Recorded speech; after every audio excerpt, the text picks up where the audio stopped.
Hi, this is Pat McDonald, your host for Vote for Vermont, where our tagline is Listening Beyond the Soundbites.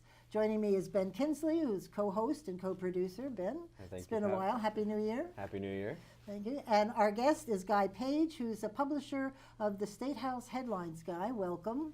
Hi, We're Pat. putting Guy on the spot today. I've got a laundry list of items that he may or may not know about, but we'll be flexible. Good.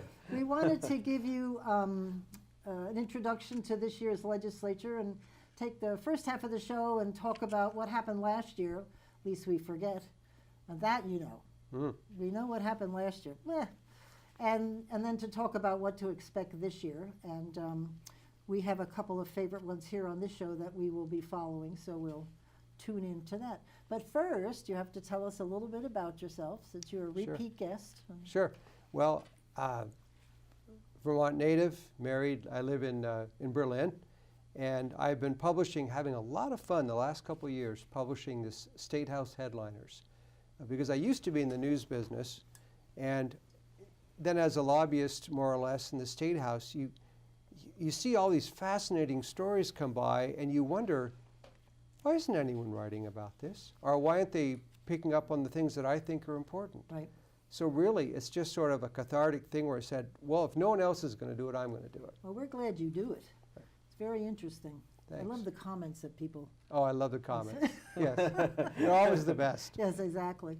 And where were you when you were in the press? What were you doing? I don't think I know that. Yeah, sure. I published the Colchester Chronicle, Colchester newspaper, for 15 years, and I was a daily reporter for the St. Albans Messenger. I actually started the Free Press, and oh, I love that. I didn't know that. Anyway, so then you have to do a show here. I have a funny story to tell about that. Oh, go ahead, do it. I was talking to a Marine from South Carolina who had a number of his body parts blown off, had 16 operations, came back and has this inspirational story to tell. And he was just a Southern gentleman to the core. And I said to him, boy, Colonel McClary, thank you for your service. And he said, well, thank you, son, thank you. So what do you all do for a living? I said, well, I'm a newspaper reporter. And he looks at me and says, don't think I ever heard that from one of you all before. What was he meaning? What was that? Because he doesn't want... That he, frankly, he'd never heard anyone in the media actually say, thank you for being, for giving your your all for your country. That's true these days. Yeah. I'm going to have Mike Donahue on, and we're going to talk about the First Amendment. But I'm also want to know what he thinks about the press these days, because I think they're more... in the tank? Yeah, they're more... what is the word when they can say their own opinion? It's not newspaper, it's advocacy. Yeah, advocacy journalism, I think. And I think most of them are that now, and they should say it. Yeah. Just say, listen, that's me. I think that's right. I'm not a journalist. I am one. I admit it. Yeah. Yeah. There you I didn't used to be, but now I am. Yeah. Well, we enjoy it. Thank you. And those who say it's your opinion, yes, it is. So where's yours?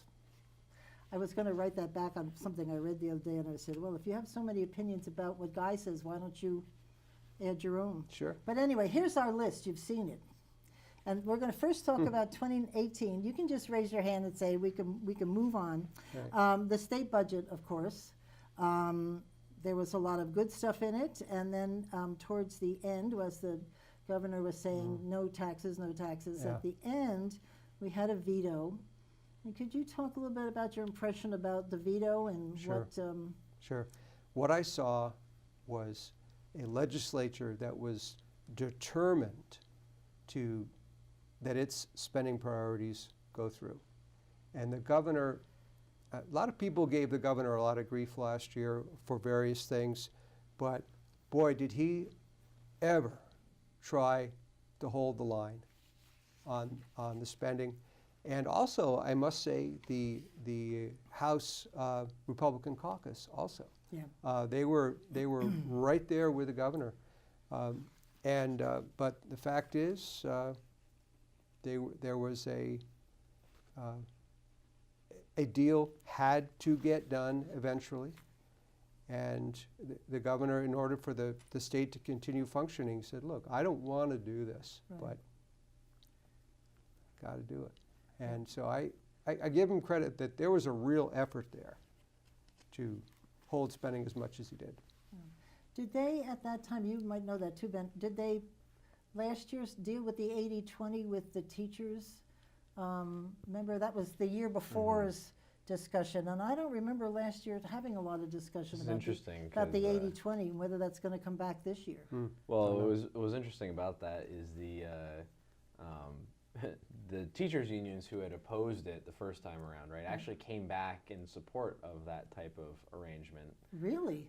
A similar type of arrangement in last year's session, and the legislature just kind of they took a little bit of testimony on it, but it never really got a whole lot of momentum because Interesting. you know They must have heard an alternative that was worse than 80-20. yeah, I think that's it. And they also lost 2 seats on the board that oversees healthcare plans for teachers, and Oh. they wanted those 2 seats back. So that was part of the deal. Is Yeah. They're like, we'll go back to 80-20 as long as we get our board seats Oh, back. interesting. So Because it was such a big deal the first year of his, Yeah. and then Yeah. we didn't hear much about it at all. and some of that was the time, the point in time that the administration dropped that proposal. Right. There was a fair amount of resistance to that. It's kind of like it's not necessarily, and sometimes it's not necessarily the idea itself. It's who's the messenger. It's all about timing, right? Right. Yeah, Yeah. It's Okay. timing and Why don't who you it pick is. up on one of those topics there? And Sure. Yeah. So state budget last year obviously was a big deal. Last 2 years really. Education funding was also somewhat of a big topic last year as Act 46 was starting to come to a head. You could see that writing on the wall even towards the end of last session. What were some of the other big trends that you saw in 2018 in the legislative session? They certainly wanted to put more money into housing. oh, that's a good thing. Yep. And I must say, I'm not sure about the overall picture, but Vermont's housing situation, the Burlington area has the 14th most expensive housing in the United States. Really? Of any metro area. 14th most expensive. And the income level, of course, is nowhere near that. For sure. So what you have is a lot of people in, there's a writer named Joel Kotkin who writes on American cities who calls them rent serfs, which is they're almost owned by their apartments or by the people who own the apartment buildings, because they need to pay 30, 40, 50% of their income Wow. to live. And these are working people. These are people not just minimum wage either, people making a decent living. But when you have a 2-bedroom apartment in Burlington that is $1,440 for rent, well, that takes a chunk out of your income right For there. sure. And that's the average for a 2-bedroom. You can relate to that, eh, Ben? Yes, I can as a Burlington resident. Oh, I can that's definitely right. Yeah, relate he to is. that. He That's lives right. there. Yeah, So does and- Eric. And it is. It's crazy. It's crazy. The things that people have to do to make ends meet, and you're absolutely right. It would be one thing if it was like San Francisco, right, or Manhattan, where you have income levels that can support Right. an expensive housing market. But we're not those places. Sure. And we don't have those incomes, and we don't have that wealth in Burlington or in Vermont. So, and that's largely because of a shortage of housing. And we've seen That's everyone right. has talked about, this out migration, right, of people leaving Vermont. But the bigger story is not so much the out migration; it's looking at where those people are coming from and going to, right? Chittenden, Franklin, Lamoille County all have a net plus. In fact, Lamoille County is the fastest growing county in the state, Really? and Oh. population-wise over the last decade. And there's reasons for that. But where you see this concentration of people moving into the state, or people moving from more rural parts of the state into these more urban areas, like St. Albans and Burlington, and Morrisville to some extent, you get these increasing prices, and this has happened. This has been happening for decades, you know, and with the housing stock in Chittenden County has just not kept up with it. Yeah. I'm sure this is impacting our ability to bring companies in from the outside, because Sure. where are their middle managers going to live? One of the There's no biggest, place. you know, things that impact this, and the reason that there's been such a lag is Act 250 is a major part Yeah, of it. we have to chat about So a that. big one. it's a great Right. transition Yeah, point. right. But you're seeing some of these larger developments or redevelopments, you know, older, smaller apartment buildings that were maybe 2 or 3 stories. Now they're getting 5 or 6 story apartment buildings that are going in those locations. Within the next 2 years, they're looking at a couple thousand units of new housing Wow. going in Burlington. But it's taken 2 decades to get to that. About 20 years ago, when I worked in Ardsley, New York, there in California, in Orange, it was so expensive there that people owned their houses but rented the land that the houses were on. So they were paying mortgages on their house, but paying rent on top of that for the land, because they couldn't possibly afford the land and the house. It was and I was in relocation, moving people here, and we tried to avoid the Orange County at all costs, because it was ridiculous to even try to buy anything there, which is incredible. So why don't we skip right to Act 250, because there's been a lot of stuff, and you just wrote boy. something today or yesterday on this. Yes, I actually have, quote unquote, broken a few stories, and Act 250, the Act 250 revision that's in the works is one of them. And the pathetic thing is all I did is go to the website and look up a bunch of documents. The rest of the press, I'm not sure, they just weren't paying attention. But what happened is, a year and a half ago, the legislature said, gosh, this Act 250, it's been around since 1970, time to look at it again. No one had even heard of climate change before Act 250, a bunch of other things that maybe we want to spruce up. And so the idea is maybe not a bad one, that you have the state's landmark development law, been around for 50 years, maybe it's time to take a new look. Well, did they ever? They took a look, all right, and they come up with a lot of ideas that will have a real direct bearing, if they're implemented, on the ability to build housing in Vermont, in my Right. opinion. Especially outside of a city center, they want us all to move into these designated city center areas. There's a Good luck very, with that. a real strong push to have the population in the cities where it's more, climate efficient and the Right. transportation is less expensive. Two of the things that they're pushing for, one is that every development would need to be net zero in its emissions, not only the operation of said development, but also the construction of it, transportation to and from it would have to be net zero. And if it's not, you have to pay for the privilege by buying carbon Oh, offsets, Oh, right. Vermont-based carbon offsets. In other words, money that's going to go first to the state of Vermont and then to the renewable power industry. Just And these are moving it all smaller sideways. developments too, aren't they? They're changing their criteria to capture smaller than they've been doing now, smaller units They of housing. definitely want to expand the jurisdiction for Right, Act 250. right. Yeah. Oh. And another one that's gone really under the radar that could be just huge is further restrictions on any land, development of any land that is adjacent to conserved land. To any land that's in a land trust, any land that's next to, say, a school, any land, that protected land of any kind, of which, especially with all of our land trusts, we have so much land. Right. And that used to be good to be next to a land that was protected, because you had, nobody's going to build behind you, but now they're going to make it difficult. They're going to make it harder to develop that adjacent land if you have an adjacent piece of property.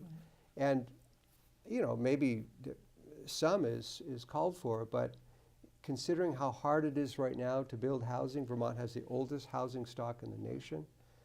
These are just more restrictions. And New York City, for example, has the biggest homeless population in the country, no big surprise, 76,000 people. And there's a real concern that with New York City trying to up its climate, its building standards, and to bring all of its housing to reduce carbon emissions. Right. Sorry, that the homeless advocates are saying, you know, you're just going to make the housing in New York City more expensive. Right. And homeless people, there's going to be more of them, because that's not the only thing that goes into homelessness. There's a lot of other factors, but Well. you know, if you can't afford it, Right. and if it's not there, well, you don't have a home. That's right. Wow. You can do live out of a car. Yeah, but- Even in New York City, where are you going to park it? Yeah, right, Yeah, exactly. that's That's where right. those doorways are for, sadly. Yeah. So, Well, that's an interesting point. I think there's two other pieces to, I think, the Act 46 changes that the legislature is considering. This is coming out of a report from a special summer committee, correct? This is some That's of the ideas. right. Yes. That's right. So these ideas will go to the legislature. There's a couple other pieces to it that people are considering. Things like, we mentioned moving development, removing barriers to development in downtown centers that are there currently, looking at changing the appeals process, because currently there's an unlimited number of appeals. This is one of the things that has annoyed a lot of developers around this, is they go in, they get all these permits from, the state, feds, Right. the town, the city, whatever, and then, they'll go into the Act 250 permitting. As soon as they get that, that final permit from the state, then it opens up an appeal window. how many shows have we done where business people say, we just want predictability? We want predictability. Just tell us, quit changing Yeah. your mind every 2 minutes. And my favorite example of this is the Costco gas pumps. Oh, right, with the. They've been trying to put that gas station in for Yeah, 20 years, and they right. finally got the permit to build it. And there was a couple months ago, actually, they put a huge sign on the gas pumps, because they built them, but they're not open yet. Yeah. And the sign says, "We'll turn the pumps on when the appeals stop." That was Well, the that's best thing. A little pressure from the people. Exactly. Yeah. Well, Wow. and I thought that was like, Yeah. from a company. I mean, this is a large corporate Right. company. Right. To put That's a funny. sign that was that edgy on on a project, I thought was pretty, Yeah. pretty indicative. Okay, Wow. well, hit the list up here, because we have a lot to Sure. cover. As last year, no surprise, and likely this year, marijuana legalization was a big Yes. topic. It's been up in the air for a couple of years now, and last year was the, I guess, legalization of it, but there's no retail market. Big difference. What There's do a you big think's going to difference happen there. this year? Yeah, any predictions this year? What's going to happen with that? I have a hopeful prediction, and then I have a less hopeful. The hopeful is that first of all, of course, we all know that the Democrats and the progressives control the House, right? Mhm. They have the numbers. And the Senate is almost 100% in favor of a retail market for marijuana. That's a given. That's going to fly through the Senate. Huh. Yeah, and Senate Pro Tem Tim Ash even said that's what they're going to try to do. They're going to try to push a bill through very early in the Okay. session in the Senate, I No, believe. no surprise there. Then it goes over to the House, and the House is where the real work's going to be done, because there are a lot of people who say, look, we're kind of okay with the idea of a retail market, but we don't like this aspect of it. We don't like that aspect of it. And frankly, I think that when they hear some of the real life problems that are raised with this, there might be a number of them who say, you know what, I'm just not comfortable with creating a profit-driven industry that can only succeed if it creates a huge new block of addicts. That's a good way to put it. Well, because that's what it is. Exactly. That's exactly what it is. The Rand Corporation said this can only succeed if you create a large new block of heavy using marijuana consumers, who will be young people, by the way. And all the ripple effect at work, at school, where the little gray cells go. The mental illness. Yeah. There's a study out that shows that the brain ages, a serious marijuana consumer their brain ages like 4 or 5 years. Really. Well, we've already had car accidents because of the smoking. Yeah.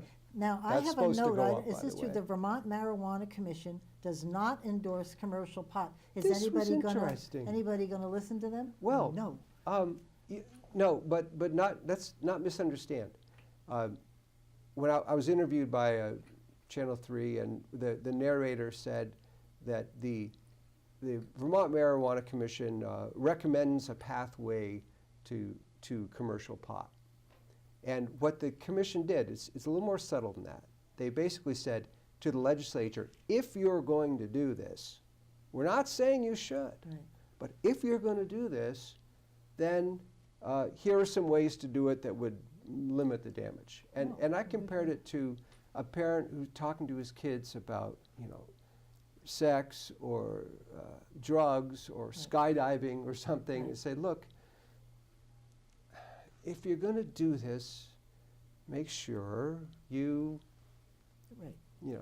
I won't go into those details because we all know them, but it's more like that. It wasn't recommending it one way or the other. It's And a they're very preventative explicit thing. about that. Yeah, I was just Yeah. surprised that was the words I took out of an article that they said they don't endorse it, so, Right. oh, that's great. They I don't think condemn it either, Yeah, but right. they're just, I think one of the important pieces here too, because I've heard so many people say, we need this revenue in the state. Think of all the good things we could do with this revenue. We could pay for, I think even this campaign cycle, right? yeah. Right. We right. heard people running for office statewide that were like, oh, we can, pay for lake cleanup. We can pay for homeless. We can pay for opiate addiction. We can pay for all these things. Baloney. Even the Rand Corporation, that same report that you, which is one of the most optimistic reports out there, I would say, on marijuana, Oh. specifically in Vermont, Okay. pegs annual revenue 5 years from now at 17 million. Not next year, but 5 years from now. 5 years down the road, once the market's matured, they say 17 million in tax revenue is about what you can expect. But can I just say, the bill that they had 2 years ago, every dime that was a revenue went back into the Yeah. program. That's Yeah. It right. went back for education, Yeah. for enforcement. Which is how And it. so- That's how which is it's- how it should be. Well, I agree with that, but people are thinking that all this money is gonna come back It's to lower not. their No. taxes, and it's not. It's No, not the- coming back. The tax commissioner for the state said, At best, don't you're even gonna think break that. even. Yeah, There's right. no But way they that's all going to do. happen. Yeah. They all do. Well, and they all look at Colorado, right? Because Yeah. they're like, oh, the Bring it on. Colorado's blown the doors off with their Right. revenue. Like they are 2 or 3 times above what their projected revenue was. And Yeah. there's a couple things to keep in mind about Colorado. And I've traveled there quite frequently. And yes, there is a legal marijuana store in every single street corner. That's It's right. a true Is there story. really? More than Wow. McDonald's or Starbucks. There are more marijuana stores than there are, McDonald's and Starbucks. It's true. Wow. And they have tripled their projected revenue. But there's a couple things to keep in mind. A, that was passed on a ballot question. It was not passed through the legislature. So this was dumped in the legislature's lap and the government's lap to figure out how to deal with, because it was voted on by the Right. people. It was going through. And they had to figure out how to react to it. And they didn't Right. have a whole lot of time to figure this out. So they put a tax and regulate structure in place. It was a somewhat crude tax and regulate structure. And yeah, they tripled what they thought they were going to get in revenue. They also had a tenfold increase in what they thought they were going to have for enforcement. So Right. as much as they've gained in revenue, they spent more right. trying to regulate the Right, system that they right. put in place. And arguably, they're not even doing that good of a job of it, because one of the most critical pieces of any marijuana regulatory structure is making sure, the same way that a drug company does, when they give you a pill, right, as a drug company, the government is testing them to make sure that what they say is in that pill is actually in that pill, Right. right? If you think about, same is true for alcohol, same is true for tobacco products, and no state has figured out how to do that with marijuana effectively. And you get Oh, you know, we will, they'll think we Oh, will. but they've tested this. Oh, okay. There are nonprofit groups that have tested this, where they go into a retail store and they say, all right, the retail store is saying this is 25% THC. They go in and test it. It could be 12. It could be 50%. Right, ooh. And you never know. And because there's no regulatory body that's actually saying, okay, what you're seeing on the sticker is actually what's in there. Wow. So, and Yeah, that's a thank you for really that. key piece that no one's talking about. Especially if you take it and not know how high the. Right, do- exactly. Do little damage. Exactly. You're giving this to, you're creating an industry that is profit driven.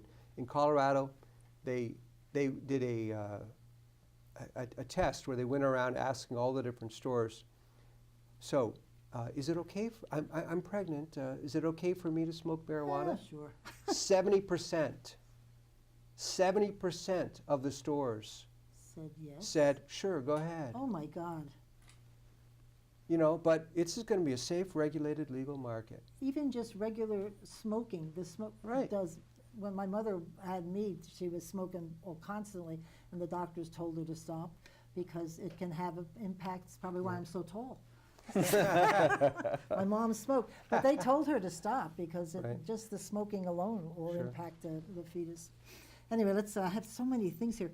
Gun restrictions, were you following that at all, or what's happening this year? Yes, I have heard, no, I haven't heard, I've read that one of the bills that's expected to come out will be, let's see, if Joe is angry at his wife, and there's a domestic situation, Right.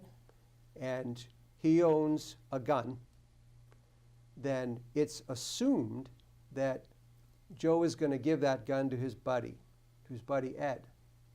Therefore, this new law would say the police are justified in going over to Ed's house and saying, Ed, got any guns here? Get out.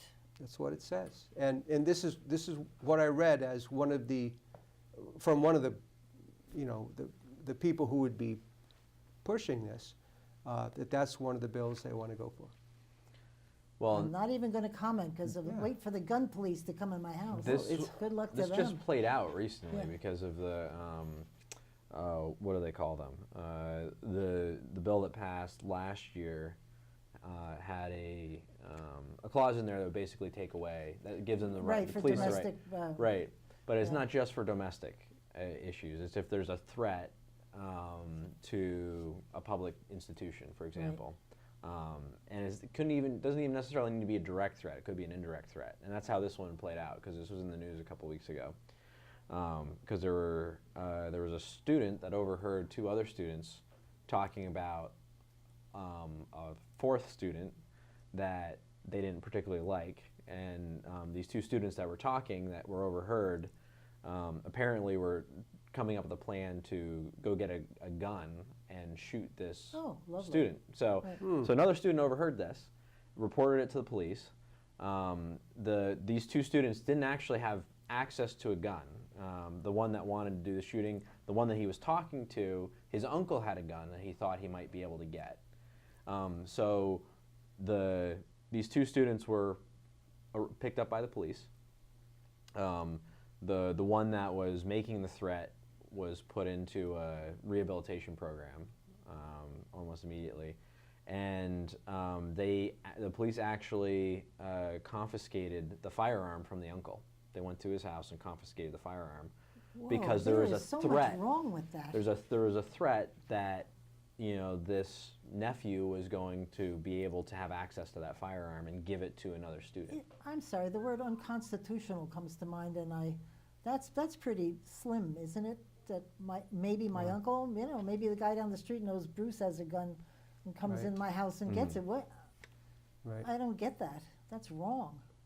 Is Yeah. it wrong, or am Yeah. I just? Well, It's a little stretch of in authority. It's a terms of, stretch, yeah. of gun, supposedly gun ownership being a right, and also the search and seizure thing, entering another person's for- home because someone else might have had something, you might have given it to them. Right. Hmm. Well, good Yeah, luck with it that. seems like it's a pretty shaky legal ground to me, but they used the law that passed last year as a justification Right. for it. So it's a classic, we get a maybe normal sounding reasonable bill, foot in the door, and now let's expand it. Right, right. Well, there's a lawsuit that's been filed for the Right. gun stocks, for the, Oh, Bump the, stocks? yeah, you're talking about the, yeah, I know what you're the talking bump about. stocks. The I bump can't remember. stocks, Yeah, yeah. bump stocks. Yeah. Yep. I finally found out what they were, but that's where winding its way through the courts. And that one, out of all of the things, kind of makes sense because, fully automatic weapons have been illegal in the Right, U.S. right. since forever, since they've existed, basically, since the 50s, I think. Right. And this sort of makes a gun like that. right, and this essentially is a shortcut around that federal Right. that Law. federal law. And Right. so, if anything, it kind of does make sense that this is a hack to try to get Right. around something that is already illegal. Right. So let's ask just a couple more questions on, because I'm watching the time, I wanted to get to what we're going to expect this year. There was the Lake Carmi, were you following that at all? There's still no long-term plan to clean up the waters, correct? And Lake Carmi was so specific, I think a lot of people were sort of annoyed that it was not a general plan, but Right. we're still not knowing what we're going to do going forward. Is that correct, or? What I've heard, the only thing I really know about Lake Carmi, I know from my brother-in-law who lives up in that neck of the woods, and who knows a lot of the farmers Right. and a lot of the people who work around there. And one of the ideas was that the farmers were to blame for this. And apparently there was some test done. This is really anecdotal, all right? But some test done where, as it turns out, not so much. That the ag runoff was not the Right. prime Yeah, cause. I think the farmers get a lot of backlash over this, and I don't think they're as responsible as one might want to think. Right. Especially when you listen to the municipalities dumping. Yeah. Yeah. Well, That kills it's me, a, and you it's a can't mixed do bag. anything about it. You can't Yeah. sue them. It's a mixed bag, and one of the things that they talk about in water quality science is even though the total load of phosphorus from agriculture may be higher, right? It's Right. like 2/3 of all phosphorus that flows into our waterways comes from agriculture on Right. average.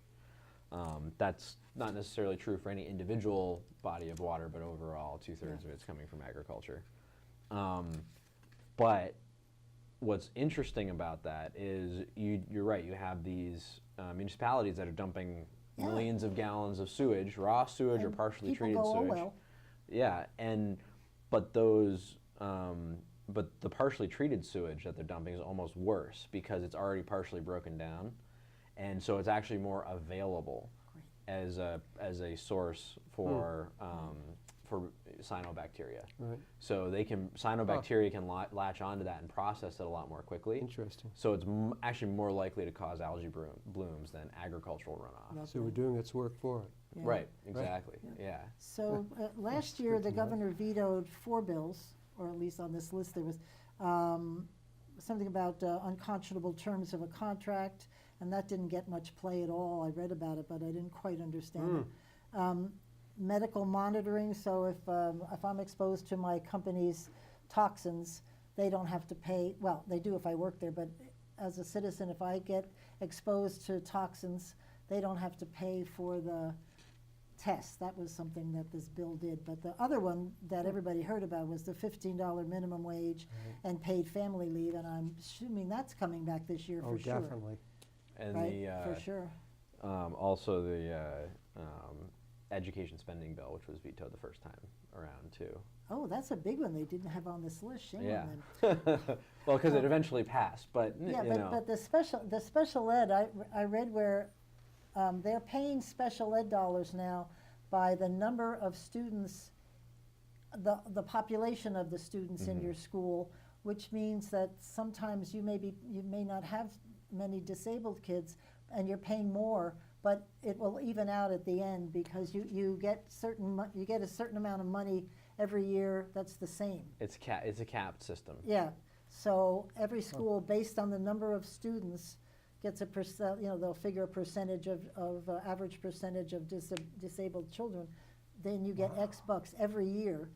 And and then it's run, most of them, it's run by the superintendency Yeah, It's and that's an moved up important to the important distinction. There really is no individual school Right, in the state of Vermont that handles special education money. right. It's all done in one form or another at the supervisory That union makes a level. lot of sense to me, because Yeah. I think parents might feel, these, talking to somebody who's in charge of all these schools, we were up in Lowell, 13 schools, Mhm. that they'll at least get the same that everybody else got, because there'll be some uniformity. Right. It won't be what you can finagle out of the principal.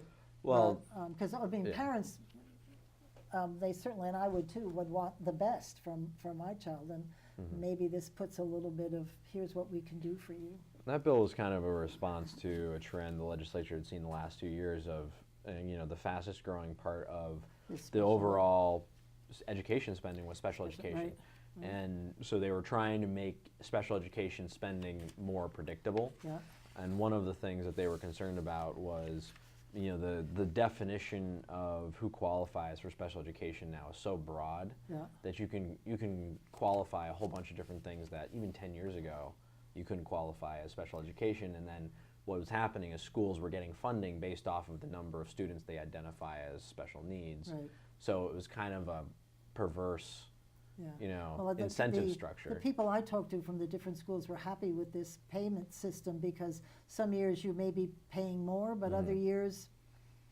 you wouldn't get hit, because when I was in the legislature, there was a town that had a family who adopted 5 children, all of whom had disabilities, and they moved into this Yeah. town, and the town was like, oh my God, how do you budget for 5 kids? And, they were very appreciative that the family did what they did, but on the other hand, then they were struggling to come up with the special ed money.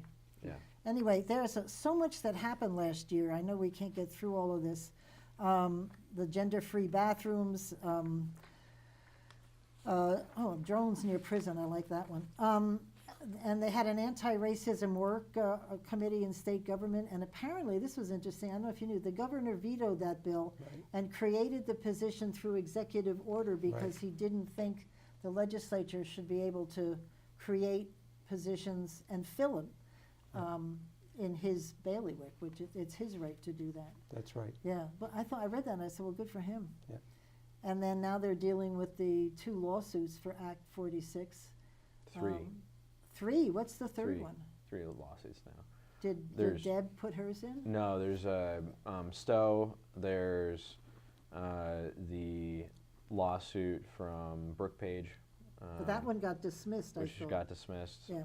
And there's the lawsuit from Dave Kelly. Dave Kelly, who's got 30 towns Yeah. as part of it. Wow. I believe there's another one also that's in the works. Tell us more about that one, Ben. I don't know much about that Dave Kelly's 30 lawsuit one. The 30 30 town towns. one, Yeah, it's a pretty wide-ranging lawsuit. I think we'll probably have Dave on the show at some point to talk We'll about talk it. about But that. He was on a couple of weeks ago, but he wasn't able to talk about it because he hadn't filed it. he yet. hadn't Oh, I filed see. it yet. It was Yeah. filed, almost 2 weeks ago Yeah. now, or a week and a half ago. Mm-hmm. And it's a whole bunch of different points. It's a 75-page lawsuit. Yeah. It's pretty extensive, but it's out in the public domain now, so those Yeah. filings are public. But it's 30 towns that are plaintiffs in the case. There's a couple more that are interested in being plaintiffs, and it's a fairly complex argument. Unlike Stowe's is a pretty straightforward. We met the criteria of Act 46. You shouldn't have forced us Exactly, to merge. I agree with It's that. like pretty clean cut. This one that's largely Northeast Kingdom towns, although there's a couple communities from all over the state that are part of it, a part of Dave's suit. And, he's got a team of lawyers, 5 or 6 lawyers that are involved in it. Didn't Deb Buckman was working on one about school choice, and I haven't heard, has she filed that yet? I mean, it wasn't just Deb, there's a whole bunch of people. Yeah, having there's it. a few people that are working on that one, and that one has not been filed. Yeah. But the one that Dave filed, there's a number of different facets to it, including the process the state board went through. There's also a similar argument to Stowe in there around, yeah, We did what you said, so. we did what you said. We Yeah. met the criteria. Why did you merge these Right. group of towns? Or and you let us vote, we voted no, and you said too bad. yeah, That's yeah, my exactly. favorite. And that actually is probably one of the strongest arguments Yeah, because there's a that's my favorite. constitutional argument there, and it's about the townspeople voted. They said no, we don't want to merge, and there's a constitutional right for towns to provide education to their students, to their children. And so an unelected state board stepping in and saying, no, we know better than you, even Right. though you Right. voted 3 times Right. to not merge, we're going to merge you anyway. Right. And isn't it this thing too? And they don't where- get the money that goes along with it because they Right. said no, so that's like a double whammy. Yeah. And they have to, some towns have to assume the debt of the other Oh, towns. Right. that's a huge issue. Yeah. Here in this area here, it's Berlin, Calais, East Montpelier, 2 more, I forget. Right. Must be the U32 group. But anyway, one town in particular has a lot of debt, and Calais has no debt, and they are just flipping out with all the debt they're gonna have to, That must be why the callous resident in the locker room up at Planet Fitness was going on and on and on about, I Yes. gotta assume their debt. yeah, it's Yeah. real, that's what they're doing. They're Yeah. leveling it all out so that Right. all 5 towns or whatever pay, accept the debt. Well, it was interesting about this is before the state board voted on this merger plan in November, a lot of the pushback they were getting from communities like, oh, you just want to keep things the way you are, blah, blah, blah, you're against change. But one of the most interesting ones that ended up coming down was the Stowe merger because it involved Stowe and Morrisville and Elmore, which already merged. So it's not. So this is an example of a district that they'd already merged part of the district. It's not like they were opposed to change or Right. merging or whatever. But then Morrisville and Elmore were like, it doesn't make sense for us to merge with Stowe, and Stowe is like, huge. it doesn't make sense for us to merge with Morrisville. Right. And both towns went into this lawsuit together. It's not like it's one Right. town against the other. Both towns are part of the lawsuit. And the superintendent who originally supported Act 46 is now fighting alongside these 2 towns with the lawsuit. Because they set out this criteria for alternatives, and if you can meet them, well, Yeah, let them meet them. Oh, no, you're merging. I just, yeah. I know there's something wrong with that. So, what else? There was all kinds of stuff from last year. Is there anything in particular that stands out for you from the end of last session that was remarkable or worthy of note here? Well, the carbon tax. Oh, yeah, well, that's coming back soon. Well, one of the reasons it is they tried to get a bill through that at least said, can we at least have some money to study it? They couldn't even get that because it was so toxic. So what they did was they got the House Appropriations to sneak in a little line item, 125, 150,000 to study. And a it was carbon election year, wasn't it? They were Yes. smart. They knew Yes, darn well. that's right. And that study is due next week, I believe, Oh. to hit next week. Can you explain to me, I'm sorry, I don't know this, but cap and trade, that seems to be what the governor's, and I don't understand cap and trade, and I don't understand why he is even talking The about this. Bush administration was pushing cap and trade too, I Okay. think. And I what can. Can you explain I that? can try to explain it. The first thing is the governor has said he's willing to go along with the design phase of this, and if it works for Vermont, if it makes sense, if we make money on it, okay. If it doesn't, we don't have to join. We, the state, make money Right. on it? Well, Or- yes, Or we, actually. the people? Is there a difference? Yes, there is. But the way a cap and trade works is you have, say, 3 states, and they all get, say, 10 credits, 10 allocations for polluting. The good states they only pollute worth 7. Okay, so they got 3 left over. Hallelujah for them. Because they then get to auction them off to the dirty states. The dirty states. To balance them out. The dirty states have to pay for the privilege of polluting, and they do it by buying the credits from the good states. They're buying the allocations from the good states. That's Uh-huh. basically, as Mark McDonald, the state senator, would say, said, oh, those are the ones that have to carry the bricks. Someone's got to carry the bricks in their backpack because they're the bad polluters. So what's the cap part? The cap is you only get Because that's sort you of only the trade get 10 part. you only get 10 credits. Oh, I see. You Okay. can't get 12. Yeah. And by the way, in a few years, that's going to be nipped down to 8. And then Oh, I see. 6. And then Zippo. And they drop the cap and they make it to basically constantly incentivize you, drive you really, to be polluting less. It's a very similar really concept to RECs, renewable energy credits. Yep. It's basically a cap and trade system where a region, in this case the Northeast, I'm trying to remember what the governing entity is. The Regional Greenhouse Gas Initiative. Right. And all utilities get a certain Right. number of polluting credits, right? Right. Or in this case, it's the opposite of that. It's renewable energy credits. And you get credits for the amount of renewable energy that you're producing as a distributor or a utility. And you can then sell those credits that you get for producing that lower carbon energy to somewhere else. This is basically how Green Mountain Power makes a sizable chunk of their revenue is by selling these credits Oh. to other states in New England. Speaking of energy, are we still on the 90% renewable energy? Is that still our goal? That is our goal. We haven't done too well Oh. with it. But that's out there. It's a goal in 2000. 2050, 90% total renewable energy. That's all three sectors by 2050. That is the goal. So the interesting So part far, about not that. so good, huh? Well, so far they're ahead of schedule. Actually, Oh. if you kind of track this out, the problem is they don't know where they're going to cut next. Like they don't know where they're going to make up the next 10 years of renewable energy. Sounded good when they made the plan. Right. I mean, it's like they made all this progress up front, but now they're like, okay, we don't really know where to go. Mm-hmm. See, the electricity one, the cap and trade, Vermont makes $1 million a year, $1.5 million a year. That's where a lot of our energy conservation money comes from.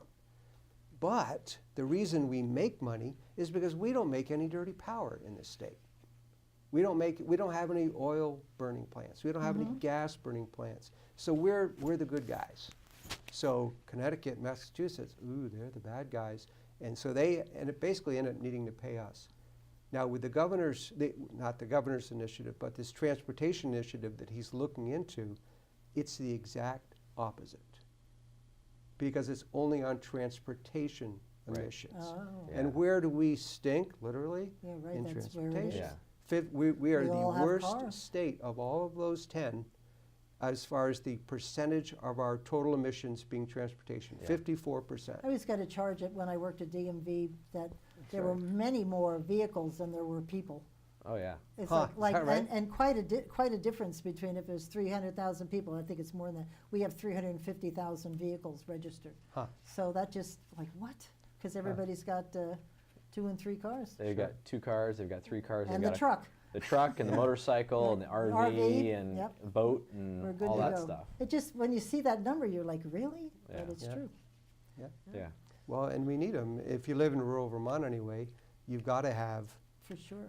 and they can't be really great mileage either. I mean, they can't be buying a Mitsubishi Mirage if you're living in Derby. And plug it into the electric Right. things along the way. What electric things in Derby? Exactly. Is there one in Derby? Who knows? What was Maybe I at the just new gonna- Walmart they're put in. I don't know. Oh, yeah. Yeah. Oh. That actually is a good place to put it. You published an article on carbon tax, and you Yeah. said there were 4 ways to cut CO2 emission without implementing a carbon tax. Right. Could you, does that have I'm any going legs to try to it? remember them, but one of the main ones is we can just buy more power, existing low-carbon power, from north of the border and from the 2 remaining nuclear power plants. Oh, really? Yes, we could contract for more power. We could actually just say, you know what, we're now getting 12 or 13% of our power from Seabrook boy, I think that's right, nuclear power plant. We actually own a tiny share of Millstone, of the Connecticut nuclear Right. power plant. Green Mountain Power, well, Central Vermont did, and I think Green Mountain Power does now. So we can buy more of that. Yeah, Now, it's not unlimited because there's the transmission capacity coming down from north of the border, from that great Canadian hydropower. We can only bring a certain amount in. But there's that possibility. And another thing we can do regarding that, this is, no one knows about this, it's incredibly important if you care about emissions, and I do, and that's that we can put pressure on our state government and our utilities and our New England region to make sure that Seabrook and Millstone, the two nuke plants, that they remain open. Millstone in particular is economically challenged because even though their power is cheap, it's not subsidized the way renewables are. Oh. So 2-cent natural gas power is starting to eat their lunch, right, the way it did Right. with Yankee yeah, and with Pilgrim down. So there's a plan that will basically very gently subsidize, very prudently subsidize, price control that power. And we have got to do that if we care about low-cost emissions, because I found out an amazing fact to me, because I'm an energy nerd, I must admit, is that those two plants make 5 times the amount of electricity of all the wind and solar in New Wow. England combined. wow, So if you care about carbon-free generation, that would be Pearl Harbor losing one of these Right, plants. It'd be a Where disaster. is it Millstone? Where is that? I Millstone, know it's where in Connecticut. Well, Oh, and the Connecticut. reality is you're not going to plug that hole with renewable. You're going to plug it with natural gas power, Right, and which is one of the really problematic. which is very problematic because right now natural gas prices are low. Can you guarantee that 10 years from now, natural gas prices are going to be low? Nuclear is stable, relatively speaking. The cost of nuclear hasn't changed a whole lot Right, and it won't. in 50 years. Yeah. But can you really guarantee that natural gas costs are going to remain And- stable and for you know, 50 years? And Ben, it isn't even so much, it is the cost. You're right, that's very serious. But really concerning is the supply. Because right now, remember that cold snap we had a year ago? Yeah. That really, really Right, cold yeah, snap? right. We came like, ISO New England, and I'm on their consumer liaison board, they reported we came within days of blackouts Really? because we wouldn't have enough fuel to keep those plants turning. Wow. The reason for that being there's a limited amount, there's a relatively unlimited amount of natural gas that can be brought in, but the pipes can only carry so Right, much, right. So, and fortunately and wisely, when it's really cold, all that natural gas is, the first dispatch is to keep homes warm. It's to keep buildings Right, warm, right, as it should be, because right. people shouldn't be freezing. Right. And then what's vote left for that. over makes electricity, Yeah. but that doesn't create the extra supply capacity, Wow. the carrying capacity. Well, obviously, people didn't know about that. I don't remember ever hearing I've been that. reporting, I've been banging the drum as much as I can, and ISO's been putting out reports, and the governor even talked about it a little bit, but basically, what's going to happen is a disaster will happen, there'll be a blackout, and everyone will go, who let this happen?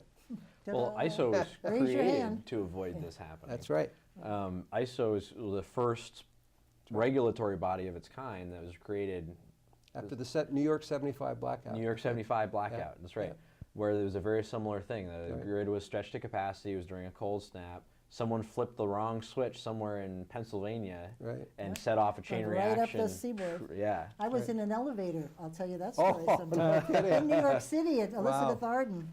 Wow. And then by the end of the evening, there were about 20 of us that found a hotel room, and we were, some people we didn't know, we were just sleeping everywhere. It was amazing. So boy. I'm looking at this list, and other than, we didn't talk about the workforce development bill, but that's something we're very supportive of because of its emphasis on technical education. But there good. is really unless I'm misunderstanding some of these things, like landowner liability for swimming holes, there's not much on the economic development front in any of these things, or in Right. looking forward to next year, or this year, starting what? Tomorrow? No, Wednesday, 2 days. Wednesday, yeah. So where's the improving the economy drive, you know? It's not here, is it? It's all this stuff that doesn't do a thing for us, right? Sounds, unfortunately, yet I think you're And right. I think all these people, when they went knocking on doors, that's what they heard. The economy's stupid, but it's the economy Jobs. stupid, jobs, nothing here. Well, I mean, Nothing. the housing piece will That help will help, yes. to some extent. But I don't think they're thinking about that. I think they're, And you'll hear some legislative leaders, and this actually kind of rolls into another topic we should hit, but minimum wage increase is economical. It's an economic policy, right? And some people argue that it will help stimulate the economy. but then we're being the benefits cliff issue with some of these people. They're Or gonna be we run hurt into a more than benefits they're- cliff issue, Yeah. which the legislature is working on. The House has been working on this for a couple of years, benefits cliff issue around raising the minimum wage. And a lot of it is around how quickly you raise it, right? Is it 5 years? Is it 10 years? Is Right. it whatever? The other issue is,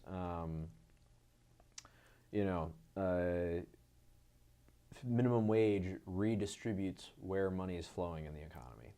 Doesn't necessarily bring more money into an economy, right? And Vermont has an economy. We're not isolated totally, but Right, no, we're in the worldwide economy. we're part of a larger Yeah. economy. But in this respect, you have to bring more wealth into an economy to help redistribute it. And now, I have one good bit of news as Oh, far well, as the there you go. economy.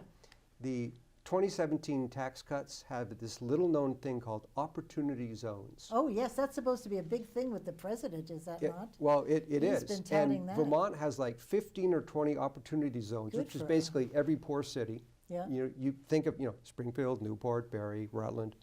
And what it allows people to bring in their own money, wealthy people bring in their own money, invest it, and pay no taxes for like a long time, and then sell it without a tax hit. But they Well, have that's to. like some of our tax stabilization plans in the town. We just have them pay less taxes, not no taxes, but Well, no is better. and it's more on, it's not so much they don't pay like the property taxes, Yeah, they don't pay any their tax. income tax, their Oh. federal stuff, because it's a Wow. federal tax thing. And so I talked to I probably shouldn't give his name, but you would know his name, a very prominent local businessman who has already started 2 businesses in Barre because of the opportunity zones. Great. Yes, and he says this is the greatest thing. Trump, love him or hate him, if you're a smart, savvy investor with money, you Good want to for do him. this. Wonder if he'd be willing to come on the show. We'll have to talk. You should. We've run out of time. Guy, thank you very much. I Sure. appreciate your coming on board here. Thanks, Ben. Had a good time. Glenn, Thanks so good much. time. Yeah. This was good. Thank you all for listening in. We'll see you next week. And in the meantime, keep listening beyond the sound bites.